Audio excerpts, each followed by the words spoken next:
I'd say be a little bit more prepared when you graduate.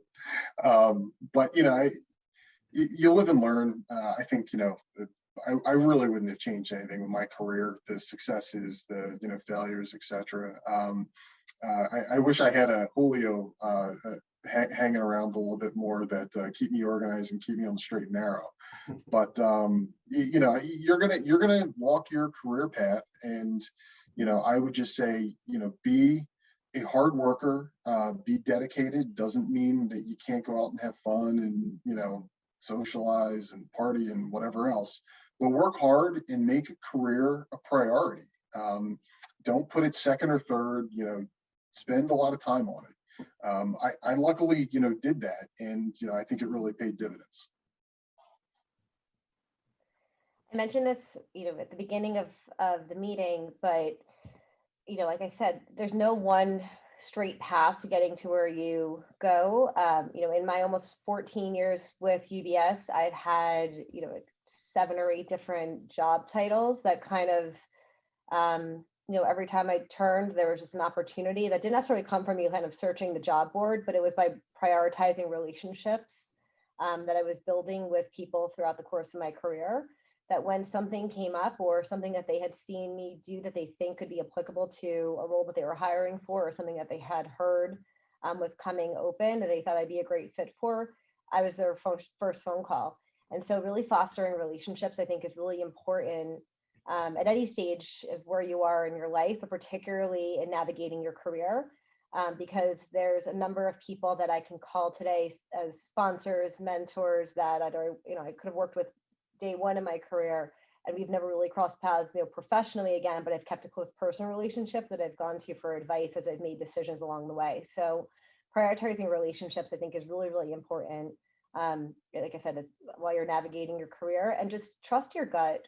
I don't know that I really had it all well thought out. Like I kind of just, I thought I might want to do something in financial services. I had a great opportunity to get my foot in the door at UBS, and it kind of took me in a whole bunch of different directions that have been very fulfilling. And to a point Julio made earlier, what I love about it today, and I think I'll continue to love about it hopefully in the next, I have a lot of time in this business, but is how different each day is, how much I learn each day, and I come in open-minded every day, looking for what I can learn today, because it's what keeps me feeling challenged, what keeps me excited.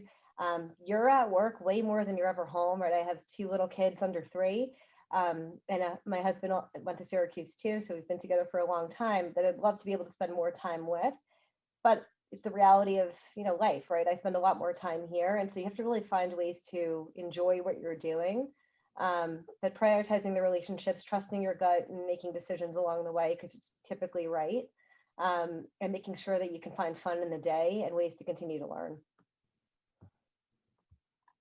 All right, Julio, you get the last wise words of the evening.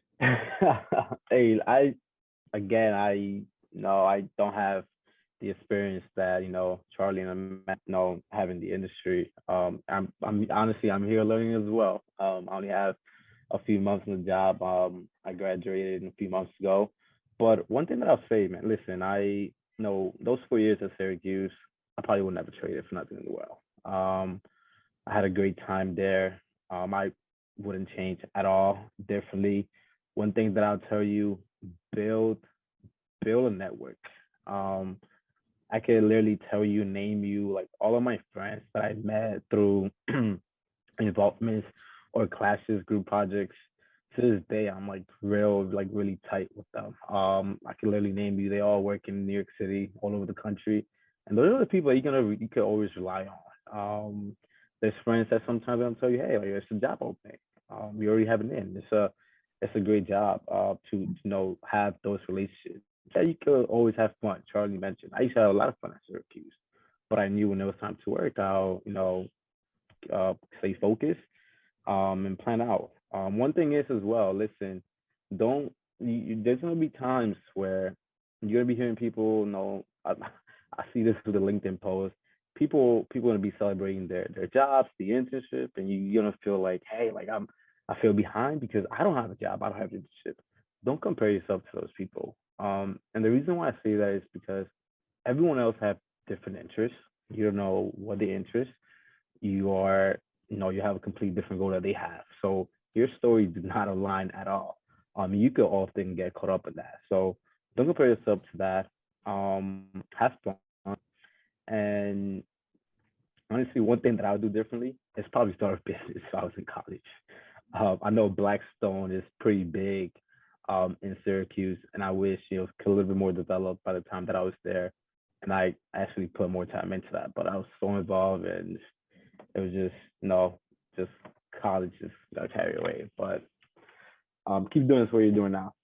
I think you did all right, and I think you got enough time ahead of you that can happen. So, and don't be shy about coming back to Syracuse to draw on some of those resources that we have here, because you guys gave us so much tonight. Thank you so much for your time and your time away from your families and all the knowledge that you shared. And thank you so much for signing up to just support our students in this way.